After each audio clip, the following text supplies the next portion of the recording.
எல்லாருக்கும் இன்றைக்கி பூரி குருமா சப்பாத்தி குருமா சிம்பிளான டைப்பில் நம்ம செய்ய போகிறோம். இப்போது நம்ம சிவன் கிச்சனில் பட்டை கிராம்பு போட்டாச்சு.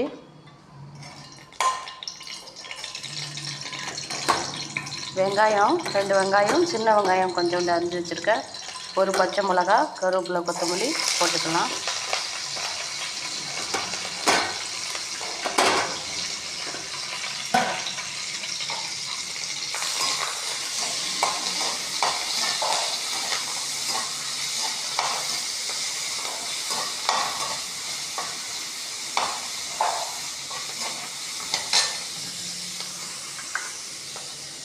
காய்கறி காலிஃப்ளவரு எல்லாமே நான் லைட்டாக ஒரு ஆயில் அவிச்சு வச்சுருக்கேன்.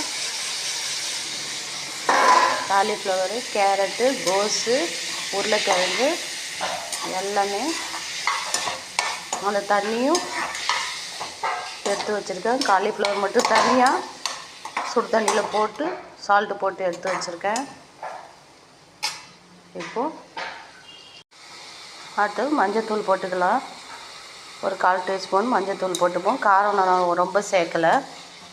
தேங்காய், தக்காளி, பெருஞ்சீரகம், இஞ்சி பூண்டு மாதிரி பேஸ்ட் பண்ணி வச்சுருக்கேன்.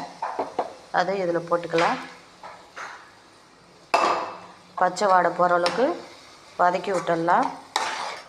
இது பூரிக்கு நல்லாயிருக்கும், சப்பாத்திக்கு நல்லாயிருக்கும், தோசைக்கு நல்லாயிருக்கும், பரோட்டாவுக்கு இன்னும் சூப்பராக இருக்கும்.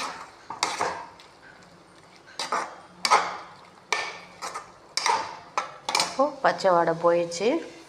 தேவையான அளவுக்கு தண்ணி ஊற்றிக்கலாம். பச்சை வாடை போயிடுச்சு. இதில் தண்ணி காய் வெந்த தண்ணி எடுத்து வச்சுருக்கேன். இந்த மாதிரி ஊற்றிக்கலாம். காரம், இஞ்சி பூண்டு, ஒரே ஒரு பச்சை மிளகா போட்டிருக்கேன். நமக்கு தேவைப்பட்டதுன்னா தனி மிளகாத்தூள் கொஞ்சம் போட்டுக்கலாம். இல்லைன்னா இதுவே போதுன்னா விட்டுடலாம். இப்போ மூடி வச்சிடலாம்.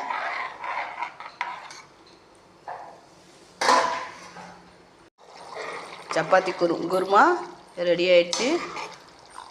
இது ஹோட்டல் ஸ்டைலு சப்பாத்தி குருமா சூப்பராக இருக்கும். இது மாதிரி செஞ்சு பாருங்கள். என் வீடியோவுக்கு சப்போர்ட் பண்ணுங்கள், சப்ஸ்கிரைப் பண்ணுங்கள். நன்றி.